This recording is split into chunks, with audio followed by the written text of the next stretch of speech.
So what inspired me to make this video?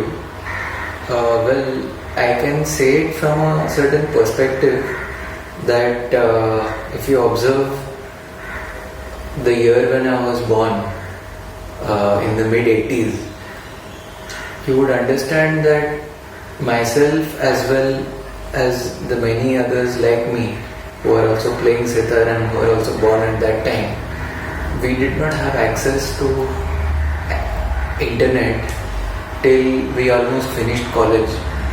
So my first YouTubes I actually started seeing in 2007, although I think by 2006 or 5 it had just come in India and not everybody had access to that kind of internet back then. So I'm just saying that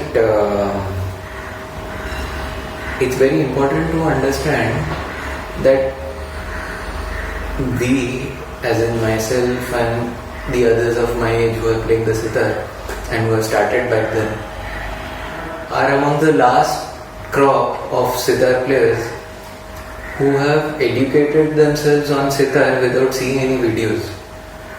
And this is why I feel this videos that I'm making is important, to document a certain process that before me the generations have also learned this in this way without studying from a certain visual material available to them, which could guide them on the finer points. So you see, it's about this whole process of developing certain faculties using our own intelligence.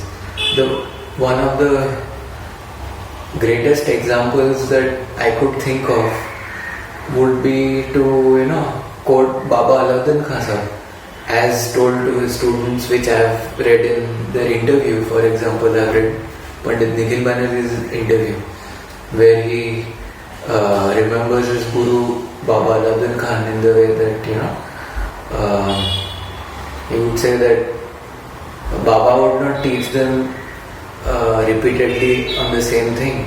He would tell them once, and then if they did not get it, they would have to consult their own intellect.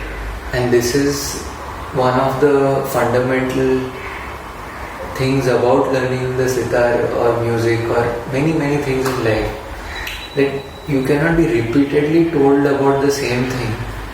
It will not have the same effect of learning. You are told once and then you are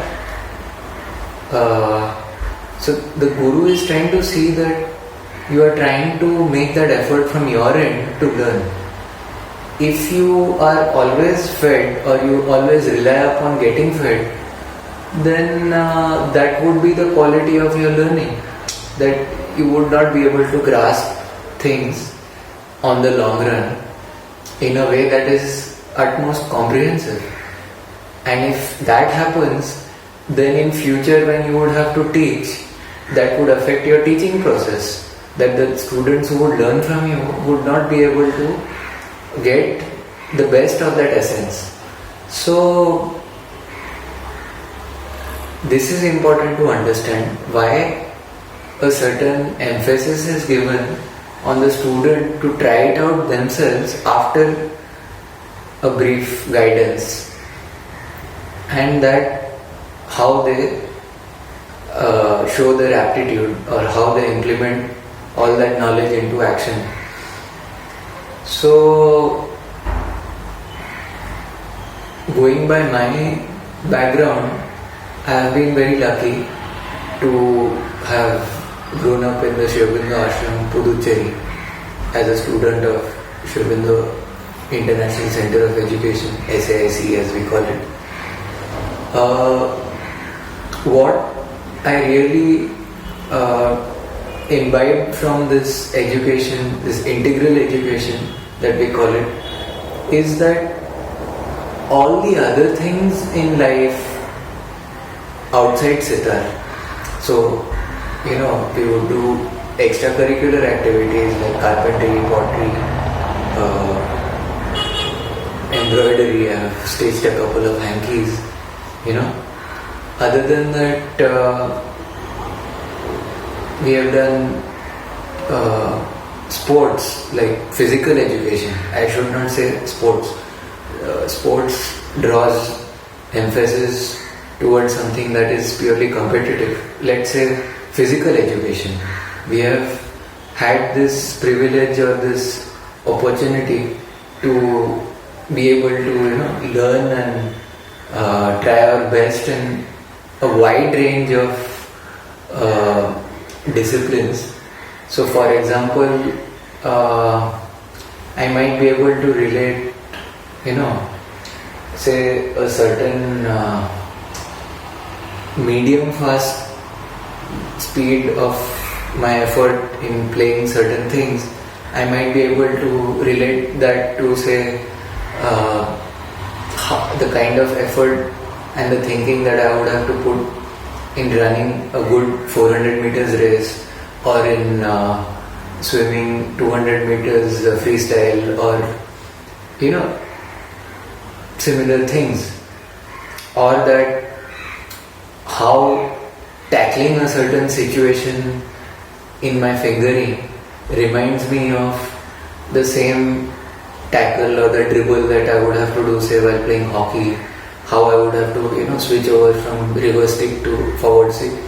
That whole skill involved there, and how that reminds me of I'm reminded of that background while actually trying to.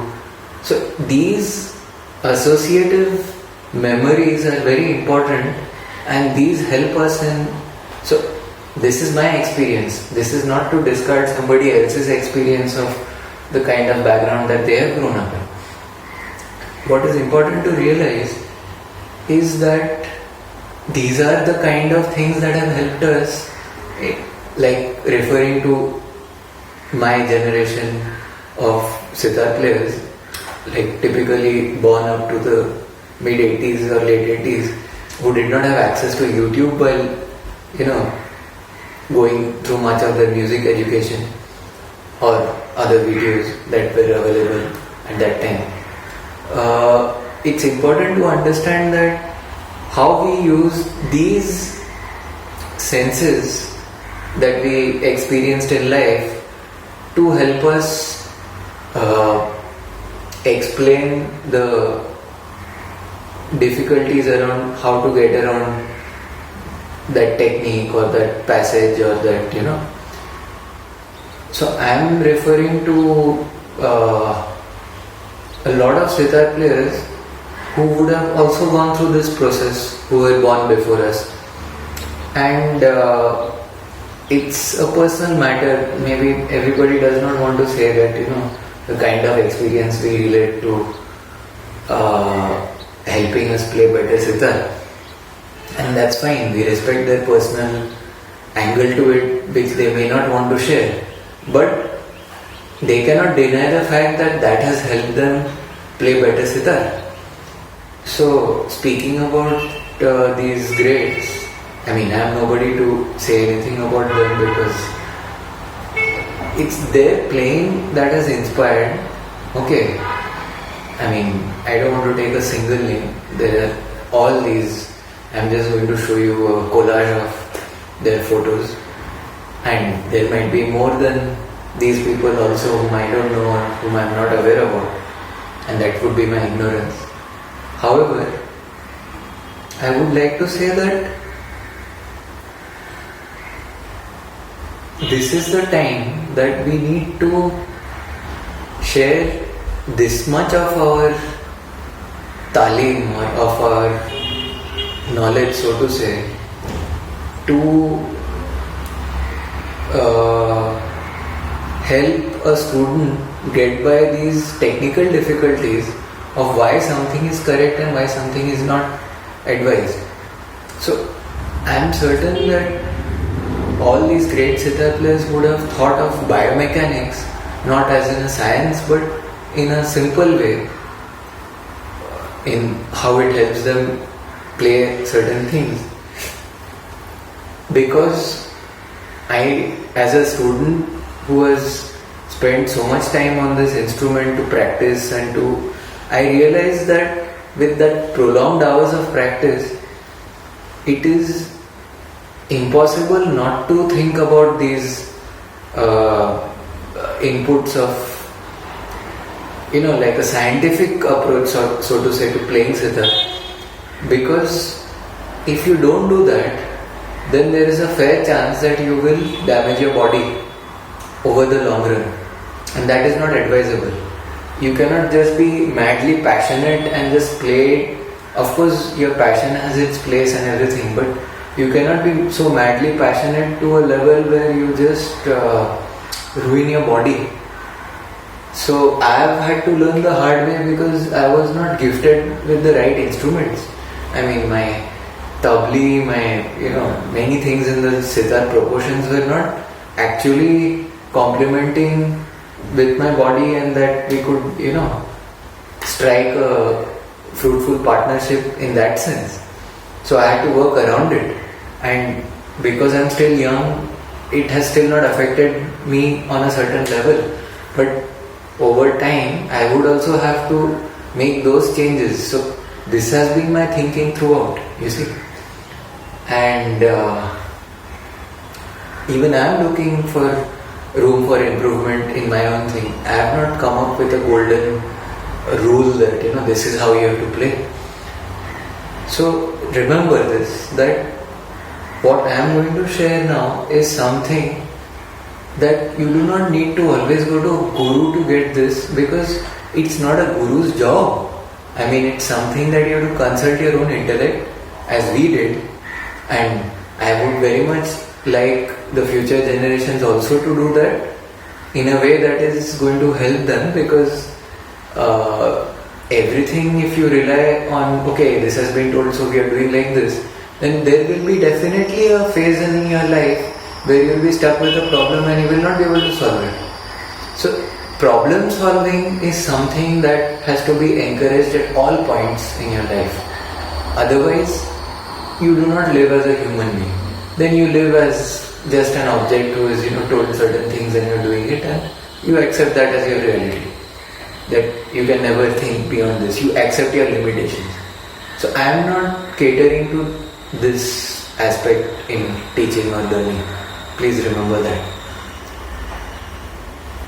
This process is not some kind of rocket science. You see, I am also addressing at the same time to students who may have had a certain past experience of learning sitar, maybe under certain different teachers and gurus and etc., who have an initiation into sitar.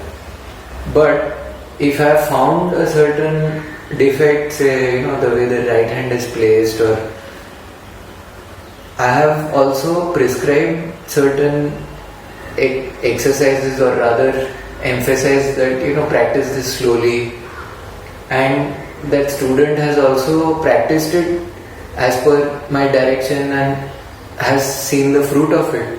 And this is nothing new that I would be saying, because much of it would be, one can even draw reference to the gurus from where I have learned this, and it's an age-old tradition, so it's not something entirely new, the guidance that I would give to a beginner.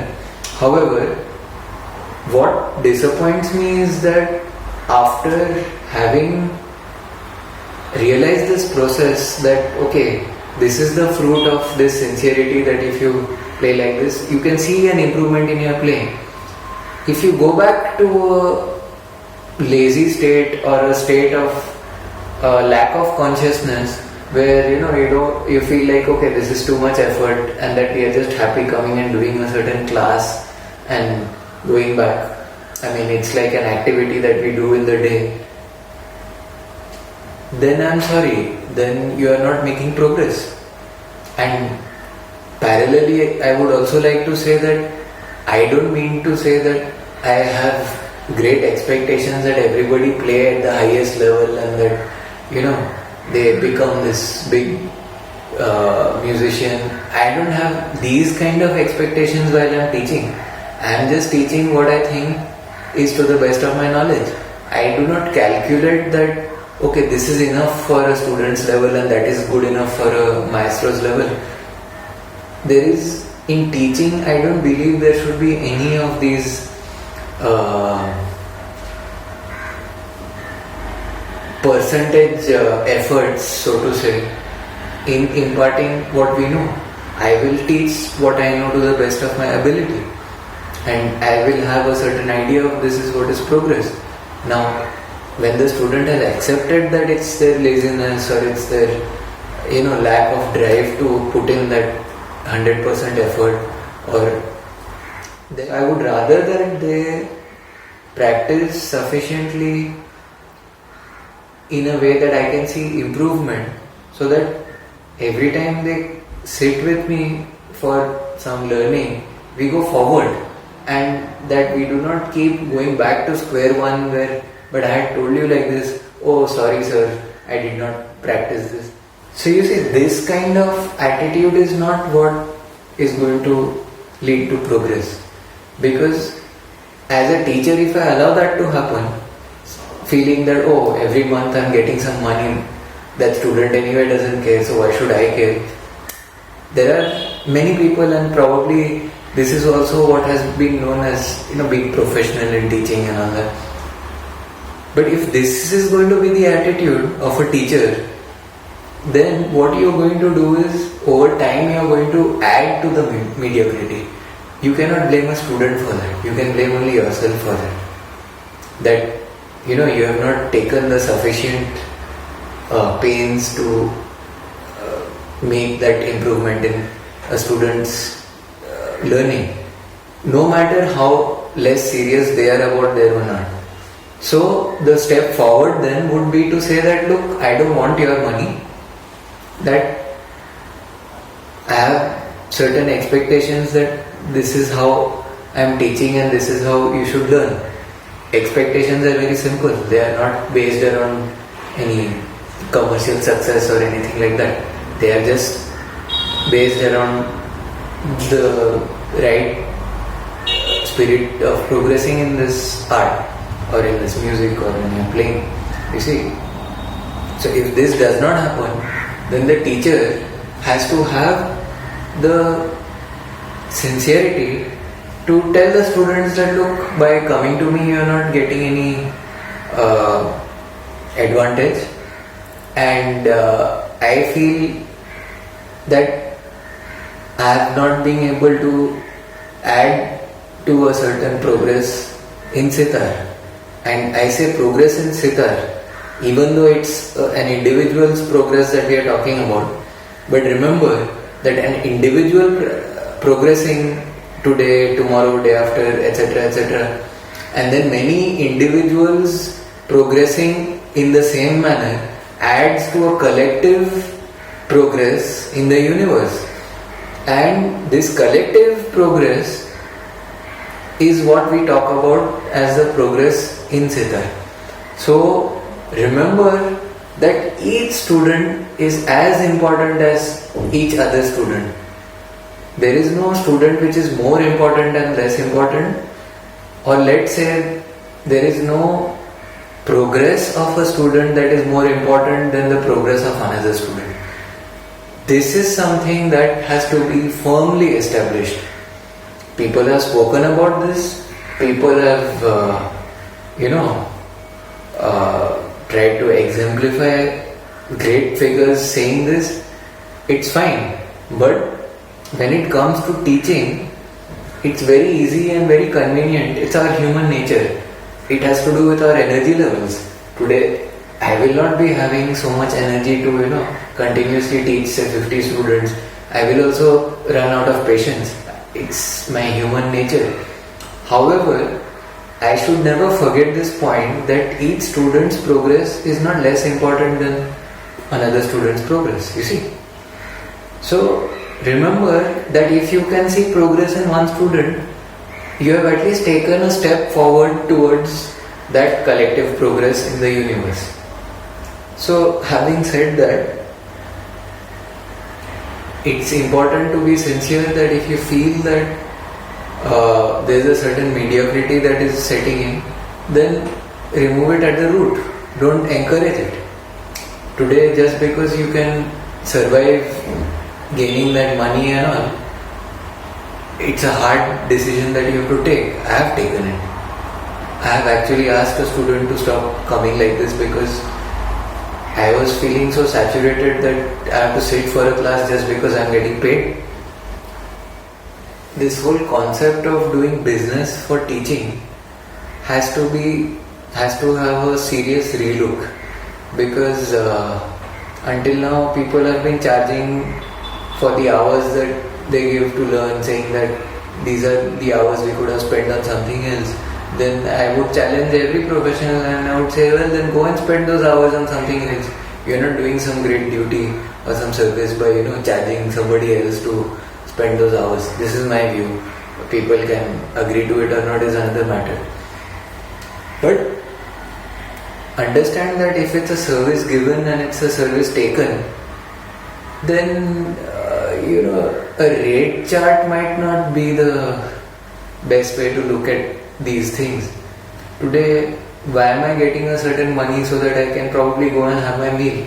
There are people as hardworking as that if they don't work, then they will not get their next meal. So a student can also think that, okay, if this is what you're going to spend on a meal, then I'll prepare some meal and I'll give you. This is also service given, and this is also something that happens. I am not suggesting that since I'm a foodie, so please make some food and feed me, no. But I have seen that there are some great gurus and the students actually go with some food, and you see, so these are all accepted forms of showing gratitude. I would say that if it's all about money, then rather than say that so many hours, so much money, etc., instead of that, let the student out of their own gratitude.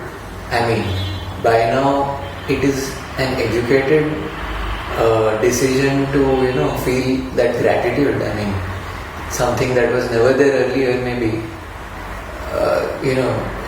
that has kind of spread to a broader consensus where people actually go out of their way and say that we feel grateful that we have learned something and that we want to give you some token, whatever it may be, some money or something. So I have finally come to this thing after trying my hand at business, after a lot of trial and error processes. I now realize the value and the importance of the system of education that we ourselves went through in school. The ashram does not say that for this class you will be paying this much money and then you can do this class. No, they accept in form of donation. So I think this is the best way forward, that you share what you know and you accept that gratitude coming in the form of donation, whatever the donation may be. It may be in the form of money, it may be in the form of your food, it may be in the form of some kind of help in your infrastructure. Today, if I have so many sitars, I have to maintain them, certain repair work is concerned, etc., etc. So there are many factors which one cannot see offhand.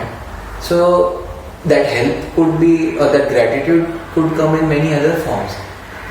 So now I would be digressing from our main topic of why biomechanics has a look at biomechanics as well. Now let me say that regarding biomechanics, it's a vast subject and you really need another researcher of that bent to. So what I am doing is actually the first step. It's the observation phase. I am going to basically look at most of the critical functions of our body while we play the sitar. There could be muscles, there could be the way our bone structure remains stable or doesn't remain stable, or all those parameters, and then I would encourage as many different musculoskeletal types, different from mine or even the same as mine, it does not matter, as long as we have a wide range of data, that this is just the beginning, what I am doing. It's going to expand into a broader research, and so that we have a more comprehensive evidence as to how we can best apply ourselves, knowing our bodies. And this will help in refining a lot of irregularities, such as the kind of sitar sizes we have, why we are not comfortable with certain things, etc. etc. It will help the craftsmen also do a better job from their end. You can't always blame them saying that they have given you a wrong sitar. Sometimes they will not even know that what is your size, and they are just roughly thought of, what in general could be played upon. So this is very important. And another personal reason what I feel why I am putting this video out is also because, you see, until now I have been using so much of my mind into understanding and implementing certain actions on my sitar. Okay. I have started at 17, as you would know. I mean, by now it's an established fact.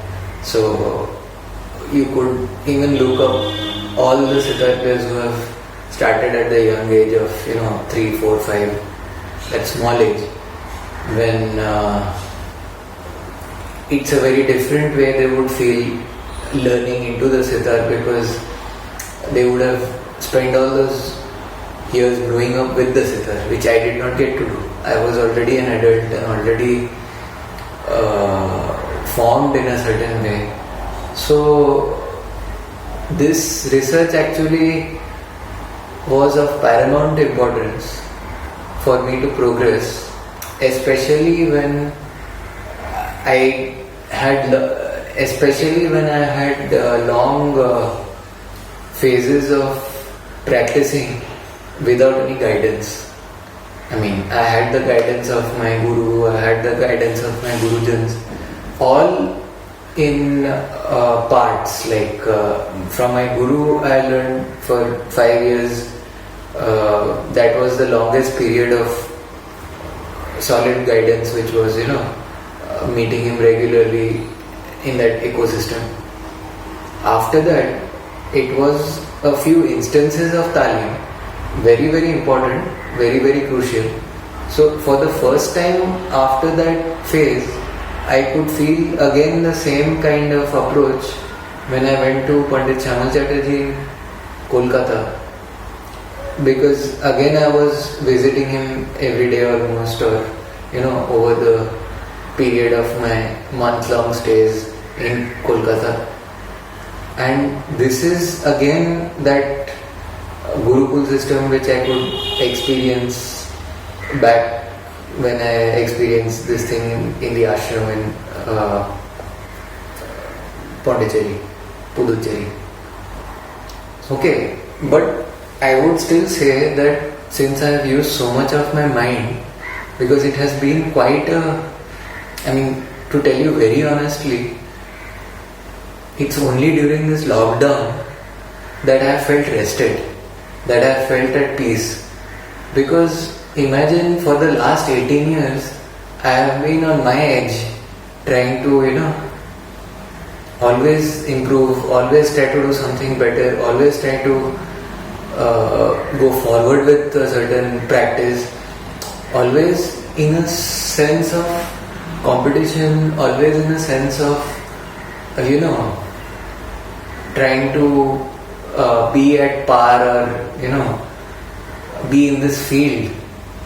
But now for the first time I have got some rest to actually now just relax and think about what is essential, what is progress, what is true progress, I will say. Not just progress, what is true progress.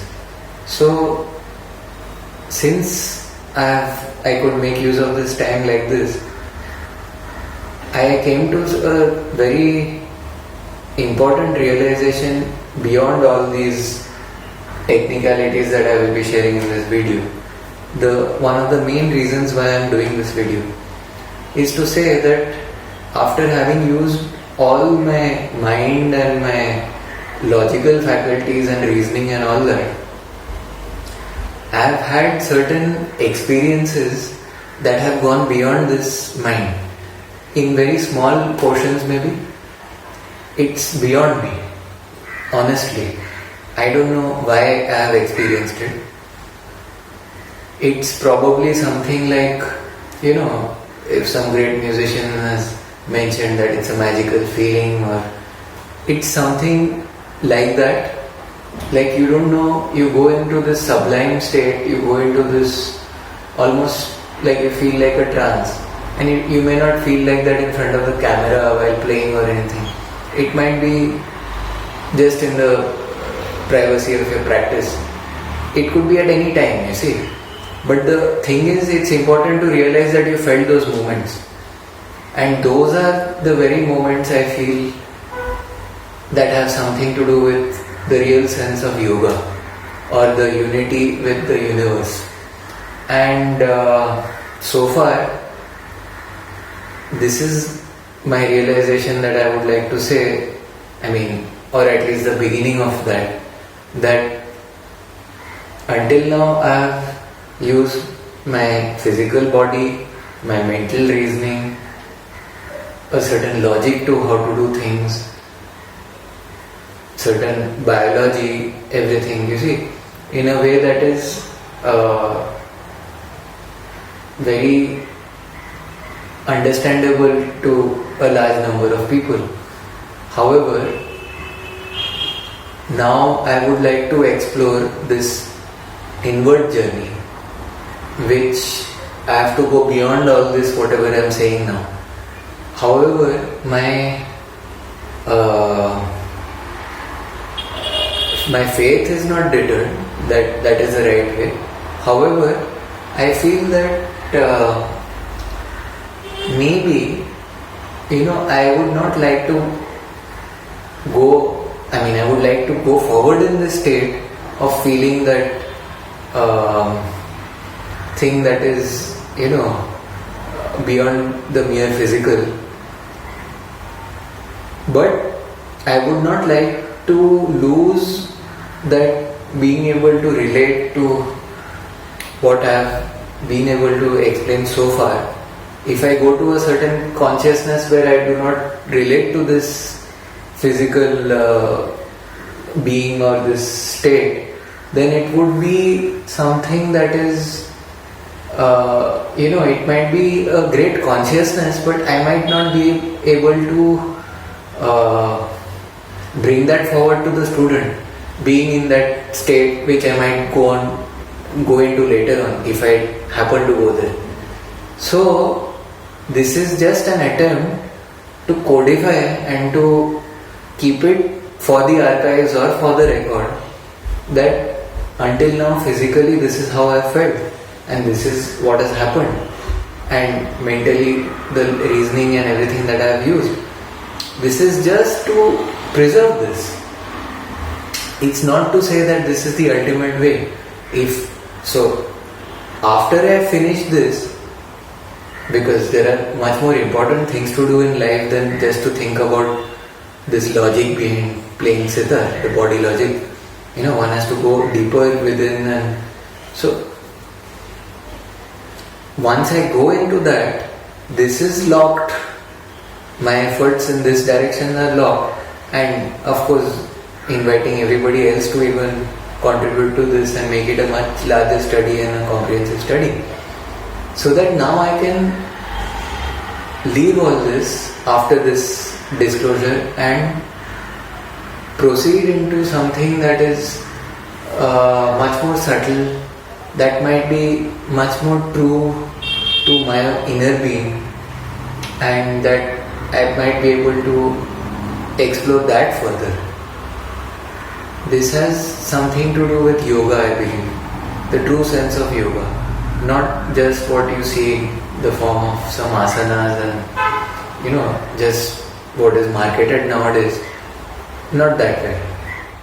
And I am not against people going for classes, but I believe that with our sheer population, even after all this COVID finishes, and you see, it will be quite laborious to actually physically go to a location and learn and proceed in that manner which was prevalent in the old world.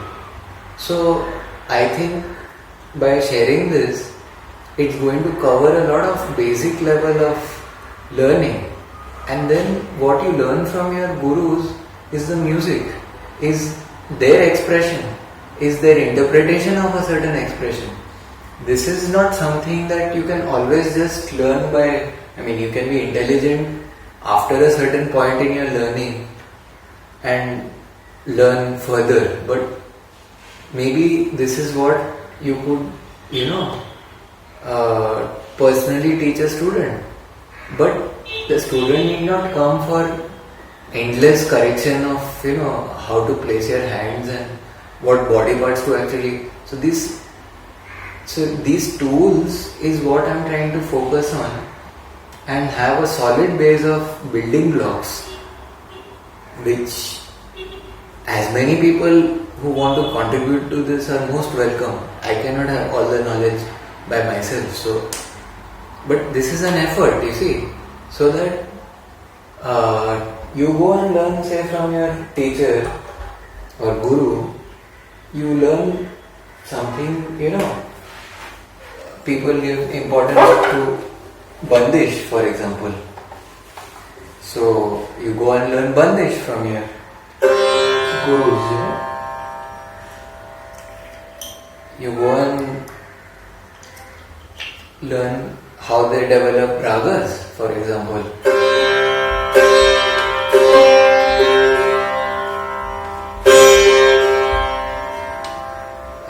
Not that I have an ocean of bandishes or that, I know people who have tons and tons of bandishes, but like for example, if you do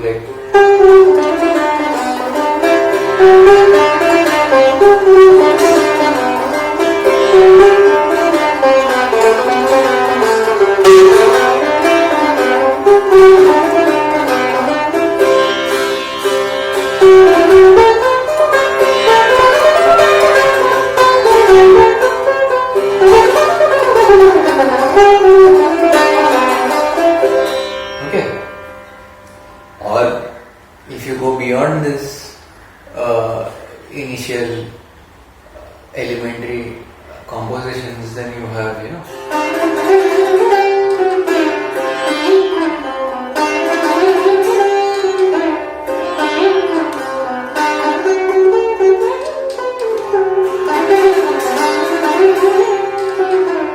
okay, but so, and I didn't even know about this, imagine. Years later, when I checked in the LP which Pandit Buddhaditya Mukherjee had released long back, and probably what Basudha was playing, who knows if he had heard like this in some of his live performances or whatever. How Basudha could teach me is because this was in my hands. You go to learn from your guru via Masid Khani Gat is Di Ri Da Di Ri Da Da Da Da Da Di Ri Da Di Da Da Da Da Di Ri Da Di Ri Da Da. You learn by. You should not be changing those strokes even when you embellish certain points in that structure. For example, da ra da da ra da ra da ra da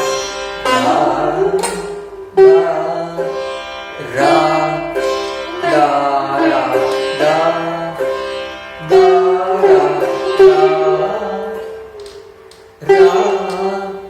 da ra da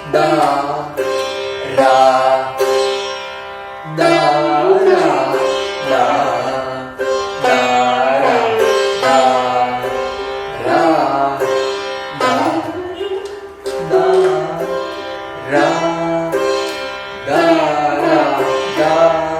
Okay, so you learn this from a guru. There are these things you go to learn from a guru. I remember one of the most exciting phases in my learning compositions was I wanted to learn. I mean, I didn't even know so many basic bandishes, but I wanted to learn Nikhil Bhattacharya's 3-cycle Gatan Khamaj.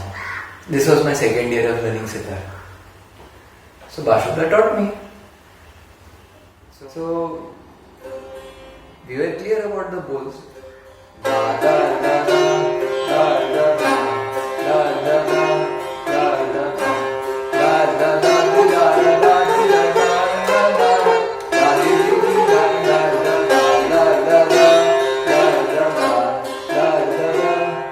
So you see why I'm saying I'm not doing darda dara. I'm doing while playing. I'm not doing darda dara. But this meaned is a sort of modern approach. I mean, modern means it's already now old enough, but the very beginning when they would play on the older type of guts on sarod, for example.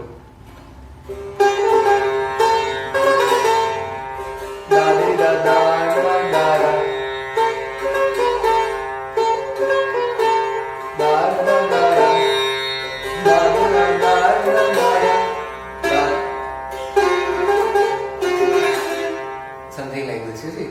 So now imagine Talim has been taught like this. I have learnt it with this embellishment. Now I'm saying the bowls and I'm playing it. So da da da da da da da da da da da da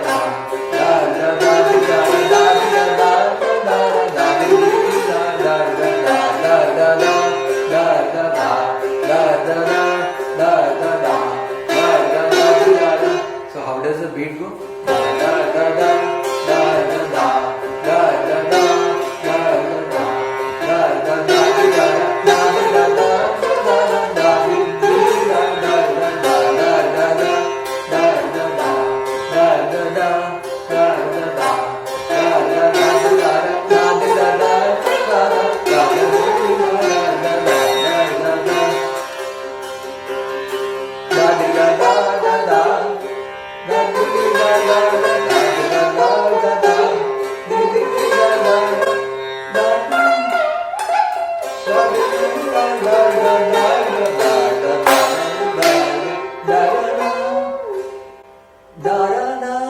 This should be.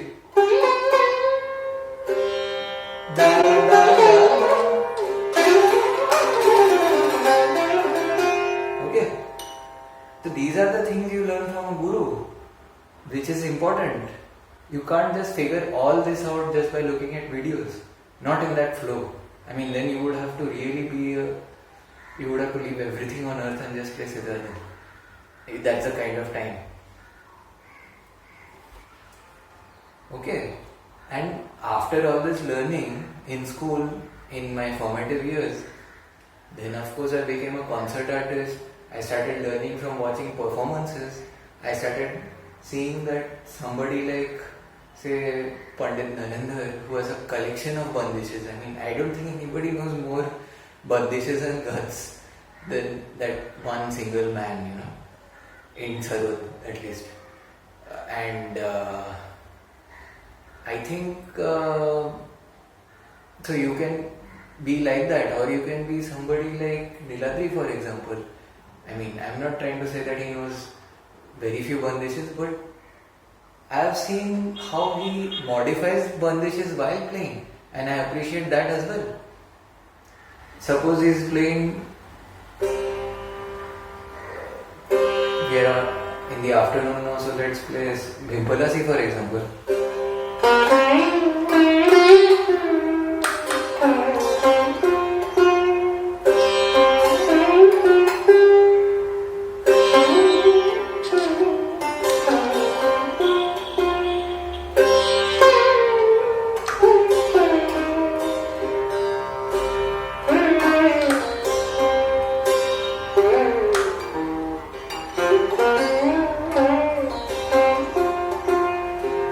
Okay, so that vocal style bandish for example.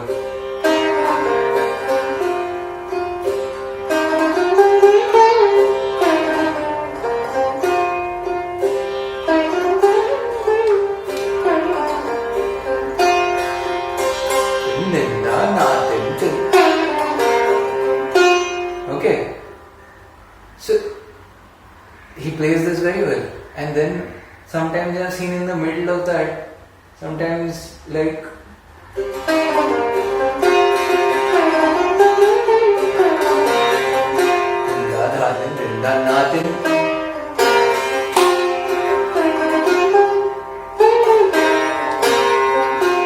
there is a slight modification, or even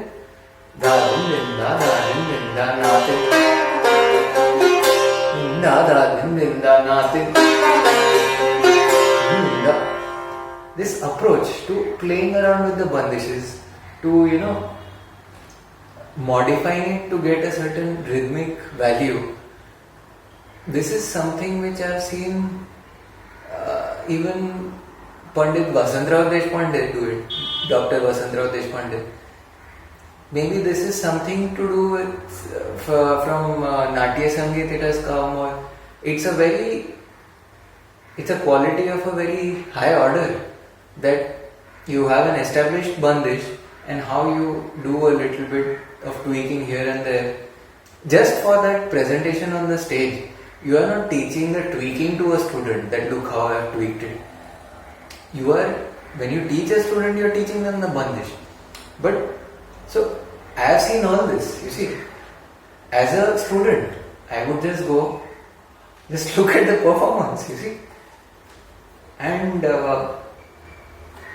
that's why I'm saying that you learn all these aspects from a guru. I mean, not just how to perform, but the whole thing about the music and about the instrument and many things. Sitar is such a difficult instrument.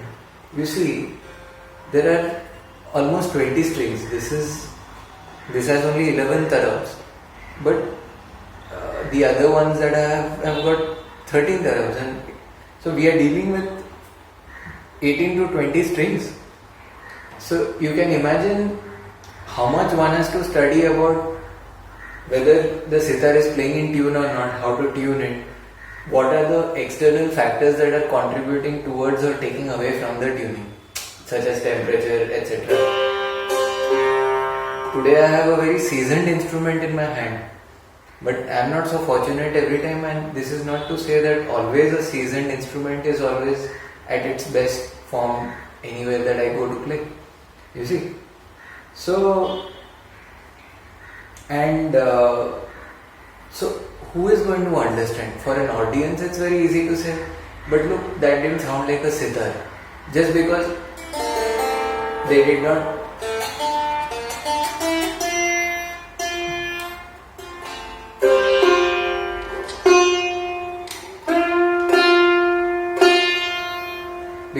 hear that taraf, they said that it didn't sound like a sitar.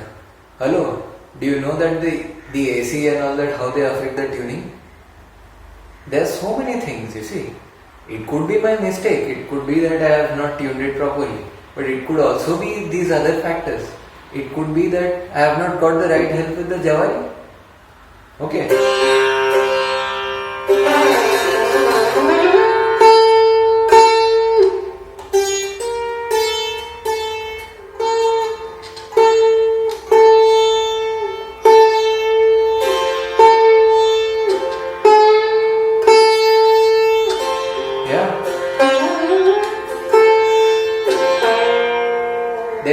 like a sitar, right? But to get this, you know how much effort it takes. And this is not to say that these people who are saying this understand anything about this. You see, they do not understand what the seasoning of an instrument is. They do not understand what kind of practice.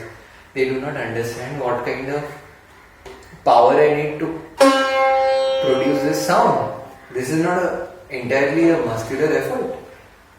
And imagine, after all that effort also, you could be having tabla players who are simply like making it so loud that you cannot even hear this. So, then you'll end up playing just with your strength rather than I might have to actually play. Now you can say this sounds unpleasant, but what do I do? The balance only is such that if I play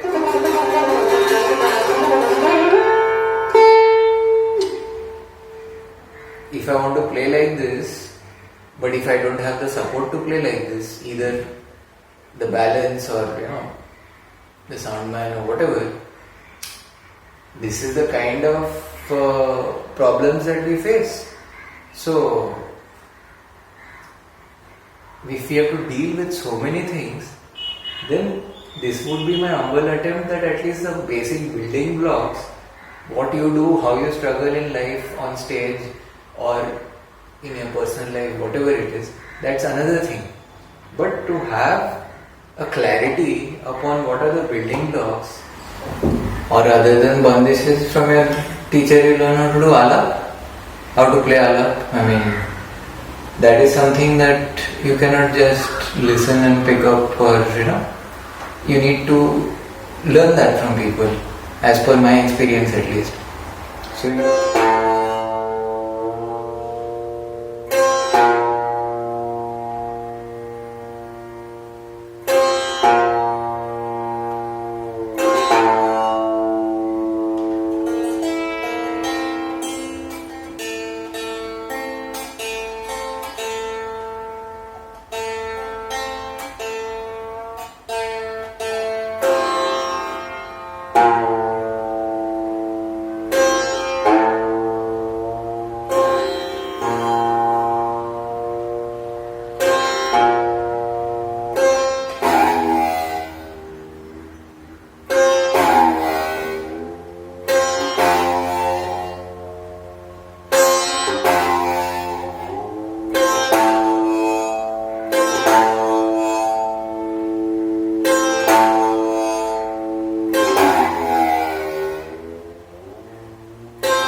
the bandish, the vistar, so many aspects. It's the expression essentially. It could be their expression, it could be the interpretation of their expression, the interpretation of others' expression through them. So it could be so many things. But imagine at that stage, if you get stuck to just doing building blocks, then what a waste of time you would have from somebody whom you could learn so much more. And without learning these building blocks, you would not even be able to start doing what you could, tap into their knowledge. So remember that. The importance of this biomechanics at an early stage, when you should complete all that. Early stage doesn't mean early age. I mean, whenever you start. I started at 17, so my early stage was between 17 and 25 when I had to figure all this out. So it's those initial years, those are important when you build those blocks, you see. So that what happens is that later on in life, today, I learn things. I still go.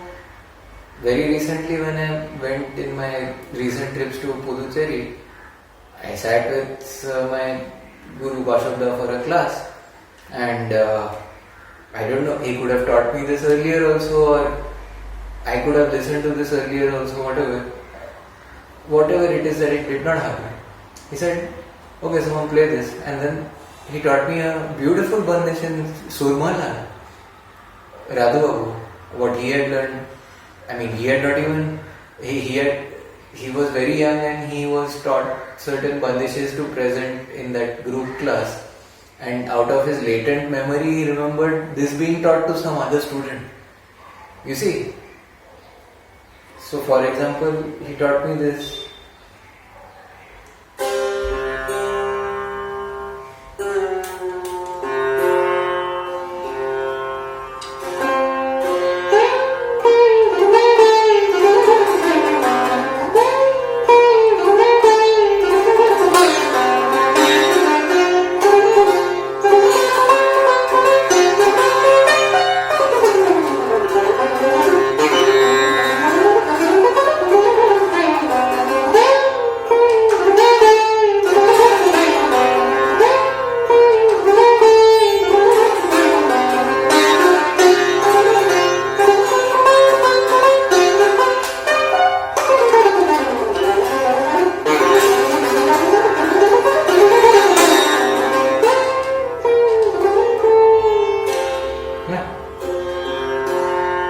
So you learn all these things from a guru. You see, you can learn this without a guru also, but then the quality of your expression would exactly be either, not to its full potential, and all said and done, everything is not about learning everybody else's expression. I mean, if you limit yourself to that, there are people who, have learned a lot of material from different gurus and ustads, and as a result of that, they just keep repeating everything that they have learned, and the end result of that is a very stagnant life after a point that they just don't grow, the music just doesn't grow.